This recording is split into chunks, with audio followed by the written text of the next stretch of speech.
महापालिकेच्या, हा निर्ढवलेपणा येतो कुठं? महापौराने मागितली का? मग लोकांनी सत्तेवर बसवलं. इतर जे प्रमुख पदाधिकारी आहेत, गिरीश महाजन आहेत, ज्यांना आम्ही चंपतराय म्हणतो इकडले, त्यांनी मागितली का माफी? 10 लोकांचा मृत्यू ही साधी गोष्ट आहे का? ऑपरेशन सिंदूर जेव्हा झालं त्याच्यामध्ये आपले 6 सैनिक शहीद झाले. किती? 6. हे नंतर त्याने सांगितलं की 6. आणि नाशिकमध्ये 10 लोक मरण पावले. हे विचार करा किती मोठं युद्ध या खड्ड्यांचं इथे चालू आहे. 10 लोक नाशिकमध्ये, आणि ऑपरेशन सिंदूरमध्ये भारताचे 6 जवान शहीद झाले. काय त्यांना नुकसान भरपाई दिली? तर 5 लाख रुपये. आमच्या जीवाची किंमत ही 5 लाख रुपये आहे का? 1 कोटी रुपये दिले पाहिजे. आणि जखमींना 50 लाख. जे जखमी आहेत 100च्या वर इस्पितळात उपचार घेत आहेत, त्यांचे बिलाचे आकडे काल आम्ही पाहिले. आतापर्यंत काही लोक कोमात आहेत, काही लोक कायमस्वरूपी अपंग झालेले आहेत. म्हणजे आतापर्यंत त्यांची बिलं प्रत्येकी 10 लाखाच्या 15 लाखाच्या वर आहेत. गरीब लोक आहेत, कुठून आणणार पैसे? महापालिकेला नको करायला याची व्यवस्था.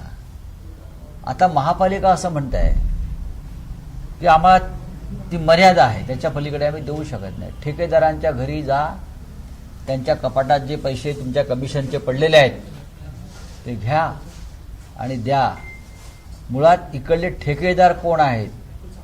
संपूर्ण या महापालिकेवर सदोष मनुष्यवधाचा गुन्हा दाखल केला पाहिजे. आयुक्तांवर कोणाला काही अडचण असेल तर प्रायव्हेट गुन्हे दाखल केले पाहिजे कोर्टात जाऊन. आम्ही ते करणार आहोत. प्रायव्हेट गुन्हे दाखल केले पाहिजेत. ह्याच्यावरती मर्डरचे गुन्हे दाखल केले पाहिजेत. 10 खून केले या लोकांनी. याच्यावरती आम्ही काय करावं? गप्प बसावं विरोधी पक्ष म्हणून? लोकांनी ज्यांना मतदान दिलं असं म्हणतात, आम्हाला वाटत नाही की त्यांना मतदान झालं आहे. हे चोरलेलं मतदान आहे. आम्ही विरोधी पक्षामध्ये आहोत. आमचे 15 नगरसेवक सातत्यानं त्याच्यावरती महापालिकेत आवाज उठवत आहेत. रस्त्यावरती आंदोलनं चालू आहेत. आम्ही बघतोय, फिरतोय. आम्ही रस्त्यावर काम करणारे कार्यकर्ते आहोत.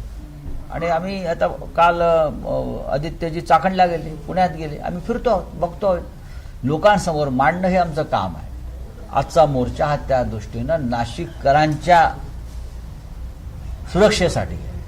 काल 1-2 मुली भेटल्या. आम्हाला मुलांना शाळेत पाठवायला भीती वाटते साहेब. काय होईल, बस कुठल्या खड्ड्यात जाईल आणि मुलांना अपघात होईल सांगता येत नाही.